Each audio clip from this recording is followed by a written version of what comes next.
Bonjour à tous, dans cette séquence, je corrige l'exercice 5 du brevet des collèges d'Asie de l'année 2021. Donc, dans la première partie de cet exercice, on nous dit qu'on a placé plusieurs cubes unités, donc des cubes qui ont pour arête 1, un ici, un ici et un là. Et donc, la question qu'on nous pose, combien de cubes unités au minimum, c'est bien au minimum, ça veut dire qu'on va s'arrêter à cet étage-là, ce n'est pas la peine d'en rajouter.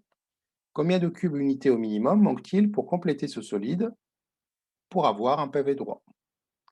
Alors, déjà, il faut qu'on observe de près notre base. Nous avons une base qui est formée de 3 cubes fois 3.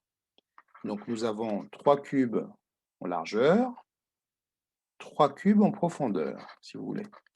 Ce qui nous fait au total 9 cubes unités. Cet étage est complet. En revanche, si je passe à l'étage supérieur, je vois bien qu'il me manque un cube. Ce cube est le suivant. Donc, il faudra en ajouter un. Maintenant, si on passe à l'étage supérieur, ici, il m'en manque en revanche un cube ici, un deuxième cube ici.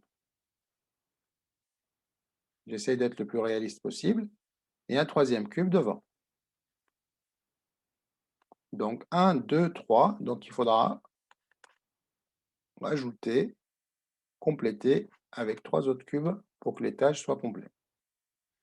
Maintenant, j'ai 3 étages qui sont pleins. Je passe à l'étage supérieur. Ici, j'ai déjà un cube, un deuxième cube et un troisième cube à l'arrière. J'en ai 3. Or, par étage, on a dit qu'il en faut 9. Donc, je dois ajouter 6 cubes unités. Très bien. Passons au dernier étage. Le dernier étage en contient qu'un. Donc, il faudra en ajouter 8. Donc, au total, il faut compléter avec 4 plus 6, 10, avec 18 cubes au minimum pour obtenir un pavé droit. Alors, pourquoi au minimum? Parce qu'on peut ajouter encore 9 cubes pour compléter, pour monter d'un étage. Et ça nous ferait 27 cubes. Donc, on ne sera plus au minimum. Voilà, donc on n'est pas limité. Mais là, pour être au minimum, c'est-à-dire s'arrêter à cet étage-là, il faudra en rajouter exactement 18 cubes. On a fini avec cette première partie.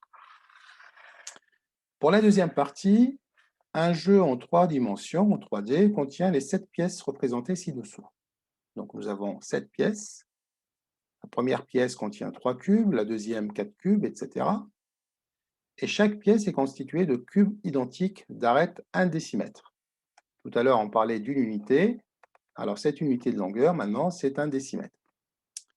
Eh bien, première question, dessinez une vue de dessus de la pièce numéro 4 en prenant 2 cm sur le dessin pour représenter un décimètre dans la réalité. Alors, on va d'abord regarder ce qu'on va obtenir si on regarde par-dessus cette pièce numéro 4. Eh bien, si je la regarde par-dessus, je vais d'abord voir cette face. Et cette face-là, puisque c'est un cube, ça sera un carré de côté 1 décimètre. Eh bien, je vais pouvoir tracer un carré comme ceci, de côté 2 décimètres. Alors, vous, sur la copie, ça sera, donc moi, ça ne sera pas respecté. Vous allez tracer tout simplement un carré de côté 2 cm. 2 cm de côté. Donc maintenant, j'ai vu cette première. Alors, ensuite, juste à côté, on verra une deuxième, exactement identique à la première. Donc encore un carré, de côté 2 cm. Et bien sûr, on verra un troisième carré qui est juste là. Donc, j'aurai exactement 3 carrés identiques disposés de cette manière-là,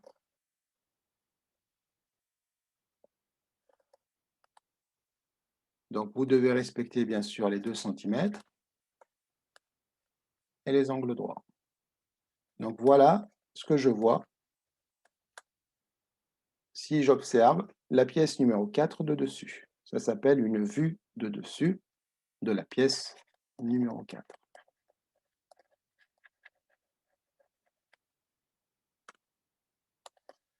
Voilà pour cette question 1. Donc, nous avons 2 cm de partout. Passons à la question 2. À l'aide de la totalité de ces pièces, il est possible de construire un grand cube sans espace vide. Donc, on va composer avec toutes ces pièces-là, avec une disposition particulière pour former un grand cube qui va contenir toutes les pièces, sans espace vide. Donc, le volume de ce cube, ça se compose comme question, quel sera le volume de ce cube? Eh bien, le volume de ce cube, ça sera la somme des volumes des cubes, des petits cubes, puisqu'il n'y a pas d'espace vide. Or, si vous regardez de près, la pièce numéro 4, numéro 1, c'est 3 cubes. La pièce numéro 2, c'est 4, plus 4, plus 4, plus 4, encore 4, et encore 4. Alors, je compte, il me faut en tout 7 pièces. 1, 2, 3, 4, 5, 6, 7. Donc, nous avons 3 plus 6 fois 4. D'accord? Ça, c'est le nombre de cubes que je dois multiplier par le volume d'un petit cube. Donc, multiplié par le volume d'un petit cube. D'accord? Donc, le volume du grand cube, ça sera la somme des volumes des petits cubes, donc le nombre de tous ces petits cubes fois le volume d'un petit cube. Alors, la somme, ça nous fait quoi? 6 fois 4, 24 et 3, ça fait 27. Or, un cube, un petit cube, on nous dit que c'est l'arête d'un petit cube, c'est 1 décimètre. Donc, le volume d'un petit cube, c'est 1 décimètre cube. Donc, le volume total du grand cube, c'est 27 décimètres cubes. Puisque nous avons 27 petits cubes, chaque petit cube a un volume d'1 décimètre cube, car il a une arête d'1 décimètre, et donc le volume total, c'est 27 décimètres cubes, c'est donc le volume du grand cube. La question B, quelle est la longueur d'une arête du grand cube? Eh bien, je sais que le volume d'un grand ou d'un petit cube, le volume d'un cube, tout simplement, c'est toujours A fois A fois A étant la longueur de l'arête. Alors, je suis en train de chercher quel est le A qui va me donner 27 si je le multiplie par lui-même 3 fois. Eh bien ça, si vous choisissez A égale 3, eh bien, vous remarquerez que 3 fois 3, ça fait 9, fois 3, ça fait 27.